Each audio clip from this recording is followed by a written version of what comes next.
Again, all of this, I know it's a bit of an eye chart. This is how broadly we are thinking about AI when it comes to SolidWorks.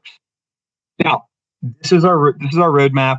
This is what's next. We're comfortable sharing this with you all. Obviously, until functionality is actually delivered, it's very difficult for us to guarantee it. But this is our product roadmap. You can see every single release, and especially the big calendar year general availability releases. That's when we plan on putting a lot of functionality in. But even our functional deliveries, right? So FDO2, FDO3, FDO4. Those, think of those like service packs, right? If you're like me and you've been around this industry for a long time, think of those exactly like service packs. We're adding AI functionality into every single release of the software, and you'll see large functionality increases on every yearly release, right?